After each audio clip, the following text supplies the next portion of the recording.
무조건 하면 좋은 자원봉사? NO! 생각하고 고민하는 자원봉사? 예! 안녕하세요. 하얀병입니다. 오늘은 제가 알고 있었던 어떤 분의 이야기를 하려고 합니다. 그분을 처음 만난 건 2001년도 정도 된 것 같습니다. 경기도 여주의 시골집에서 살고 있었고요. 제가 처음 그분 댁에 방문했을 때는 굉장히 낡고 허름한 집이었고, 굉장히 우풍도 셌고, 농기계가 있는 뭐 창고나 또 화장실도 재래식 화장실이었습니다. 그 말을 통해 들어가니까 그분이 누워 계셨습니다. 그분은 군대 제대 후에 첫 직장에 출근하는 길에 동네 친구가 오토바이로 출근길을 태워주겠다고 해서 오토바이 뒷좌석에 탔다가 뺑소니 교통사고를 당해서 전신마비가 되어 누워 계셨습니다. 그때가 뭐 누워 계신 지 한 5년이나 10년쯤 되셨다고 그랬던 것 같습니다. 2001년도쯤이니까. 전혀 움직이시지 못했고 그냥 고개를 살짝 돌리고 이렇게 좀 살짝 돌리고 손도 손가락을 자유자재로 못 움직여서 전체 몸을 약간씩 비틀어 가지고 겨우 움직일 수 있었는데요. 시골집에 전신마비 장애인이 있었기 때문에 굉장히 그 냄새도 많이 났고 굉장히 환경이 열악했습니다. 욕창도 굉장히 걱정되는 상태였고요. 또 그 시골집이라 우풍이 세서 바람이 너무 많이 들어오더라고요. 그래서 다음에 올 때는 제가 뭐 특별히 해드릴 건 없고 날씨가 좀 쌀쌀했었는데 천막공사, 바람을 차단할 수 있는 그런 공사를 좀 해드려야겠다 이렇게 마음 먹었습니다. 근데 그분은 그래도 전신마비이긴 했는데 의사소통은 전혀 문제가 없었습니다. 이 의사소통을 하다 보니까는 저랑 공감대가 있더라고요. 해군 제대했더라고요. 저도 해군 만기 제대를 했거든요. 저보다 한 6개월 정도 일찍 들어가는 선배였습니다. 남자는 뭐 군대 얘기하면은 한참 뭐 공감대가 많지 않습니까? 같은 해군 출신이라 그분이 저를 굉장히 반겼습니다. 근데 그분 앞에 컴퓨터가 하나가 있었습니다. 전신마비인데 컴퓨터를 할 수 있나 이렇게 물어봤는데 손가락에다가 이렇게 긴 작대를 걸어서 자판 하나하나 이렇게 누를 수는 있다고 그러더라고요. 물론 이제 하나하나 치는데 굉장히 시간이 오래 걸리지만 컴퓨터를 그래도 할 수 있다고 그러더라고요. 그나마 천만다행이구나 그렇게 생각을 했죠. 근데 그분은 경기도 여주에 있었고 저는 서울에 있었고 또 그분이 뭐 시설에 있는 것도 아니고 그래서 제가 뭐 정기적으로 그분을 뵈러 가지는 않았습니다. 근데 가끔 이렇게 이제 연락을 주고받고 하면서 오늘 어디 좀 가고 싶은데 좀 도와주러 올 수 없냐? 여주에 장애인 무슨 행사가 있는데 외출을 도와줄 수 없느냐? 뭐 이런 부탁을 가끔 연락이 와서 뭐 그 정도는 제가 가끔씩 가서 해줄 수 있다. 그분의 외출을 도와드리곤 했었죠. 그렇게 뭐 한 달에 한두 번씩 이렇게 연락을 하다가 MBC에서 옛날에 러브하우스라는 방송이 있었거든요. 박수홍 씨가 시작한 러브하우스가 다시 시작한 적이 있습니다. 다시 시작하자마자 바로 그분의 이름이 하종기 님이었는데 종기 형이 바로 생각이 나더라고요. 그래서 바로 MBC 홈페이지 찾아가서 그분의 사연과 그분의 지내는 환경 이런 것들을 게시판에 올리고 계속 매주 이렇게 그분을 소개했습니다. 근데 정말 몇 2-3 주쯤 됐나요? 진짜 작가로부터 연락이 왔습니다. 그래서 주소라든가 환경 한번 찾아갈 수 있게끔 해서 결국은 채택이 돼서 그분이 러브하우스에 나오게 됐습니다. 대부분 러브하우스 촬영하면 리모델링 하긴 마련인데 그 집은 너무나 허름해서 완전히 철거하고 새로 져주는 계획으로 방송 컨셉을 잡았더라고요. 그래서 저는 너무 좋았습니다. 새로운 집은 장애인이 살 수 있도록 경사로 이렇게 문턱 이런 걸 아예 없애고 화장실도 장애인이 사용할 수 있게끔 하고 또 그분이 전신마비라 리모컨으로 침대가 이렇게 올라설 수도 있게끔 하고 또 누워있으면 바로 예, 천장에다가 창문을 달아서 하늘을 볼 수 있게끔 했고요. 그리고 앞에 커튼도 리모컨으로 왔다 갔다 열었다 닫았다 할 수가 있었고 그리고 CCTV가 있어서 밖에 누가 왔는지 밖에 풍경을 볼 수 있는 그런 완전 첨단 시설로 완전히 개조를 했었습니다. 그래서 방송이 나갔죠.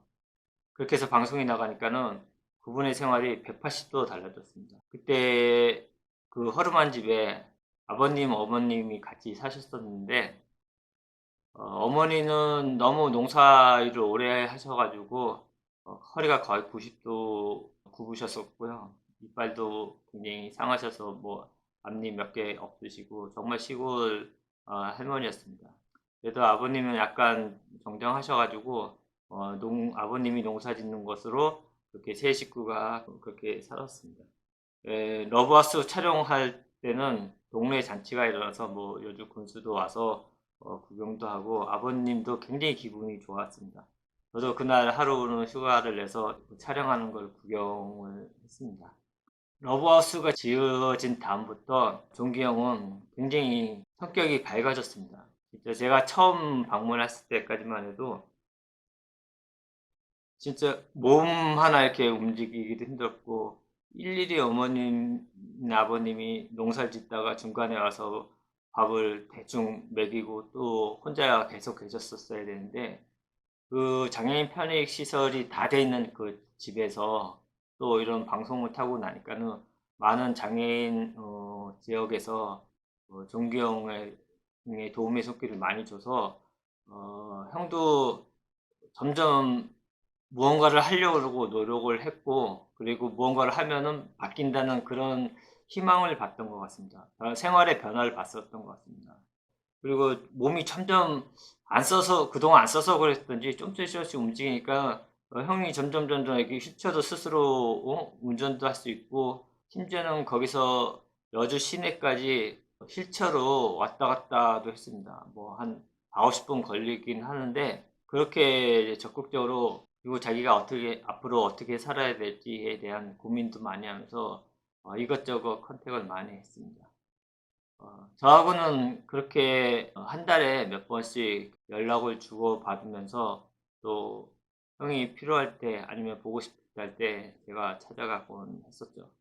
그리고 모내기 할 때라든가 물론 모내기가 이양기랑 기계로 다 하지만은 그래도 중간중간 구석에 못하는 것은 손으로 해야 되거든요. 아버님 혼자 모내기를 해야 되기 때문에 아버님도 고령이시고 해서 동경이 저한테 연락해서 아버님 좀 도와줘라. 좀 도와줬으면 좋겠다. 그러면 제가 제 지인들 몇 명을 데리고 가서 모내기라든가 뭐 피 뽑는다 그러죠. 논에서 잡초 뽑는 걸요. 뭐 그래서 뭐 푸떡도 오르고 막 그랬었는데 그렇게 뭐 형이 연락하고 그럴 때마다 제가 찾아가서 형과 이렇게 교류를 계속하고 있었습니다. 그리고 제 홈페이지에다가 하종기 세상 밖으로라는 게시판을 하나 만들어서 형이 일상에서 느꼈던 점이라든가 생활했던 생활 수기 같은 걸 이렇게 쓰면은 저희 홈페이지를 방문했던 사람들이 형에 대한 느낌이라든가 형과 이렇게 소통할 수 있는 그런 공간의 게시판을 하나 만들었습니다. 그래서 형이 집에만 있는 게 지루하니까 그래서 인터넷이라도 세상과 좀 소통하라고 그런 공간을 만들었고 그리고 외부 사람들은 전신마비 장애인이지만 간접적으로 경험하면서 서로 소통할 수 있는 공간을 만들었었죠. 글 하나 쓰는데 어떨 때는 뭐 한 두세 시간 막 이렇게 아주 짧은 문장인데도 그 두세 시간 쓸 때도 있다고 하더라고요. 그 중에 하나 형이 썼던 거를 제가 한번 읽어 보겠습니다. 어머니께서 많이 편찮으세요. 지난 일요일부터 기운이 없으시다며 아무것도 못 드셔서 병원에 가셔서 영양제하고 주사도 맞고 약도 조제해서 며칠을 먹고 있는데도 별 차도를 보이지 않고 계시네요. 요 며칠 뜨거운 태양 아래 밭일을 하시더니 내 생각으로는 더위를 먹으신 게 아닌가 합니다. 우리 어머니 올해로 연세가 76세 되셨는데 태어나면서부터 지금까지 하루도 마음 편히 살아보시질 못하셨답니다. 유복제의 딸로 태어나서 홀 어머니와 살면서 고생하다가 19세의 아버지하고 결혼식도 못 올리고 시집을 오셔서 지금의 큰 형님 위로 2명의 자식을 낳자마자 이르시고, 제가 초등학교 6학년 때 고등학교 3학년 졸업을 앞두고 경기 대학교까지 합격을 했던 둘째 아들을 연탄가스로 먼저 보내시고 몇 년을 눈물로 하루하루 보내셨는데 가슴에 멍이 아물만 했는데 제가 그만 교통사고로 전신마비라는 멍해를 어머니께 드리고 말았습니다. 교통사고 나던 그날 하느님께서 저를 그냥 데리고 가셨으면 어머니께서 몇 년만 가슴 아파하시고 흐르는 세월에 자식을 묻어두시면 됐을 텐데 전신마비가 된 자식을 하루하루 세월이 흘러 15년이라는 세월이 돼 가는 동안 하루라도 마음 편한 날이 어디 있었겠습니까? 장애인이 된 자식을 병간호하느라 어머니께서 얼마나 많이 쇠약해지시고 늙으셨는지 그 모습을 바라볼 수밖에 없는 제 가슴은 너무나 애닿습니다.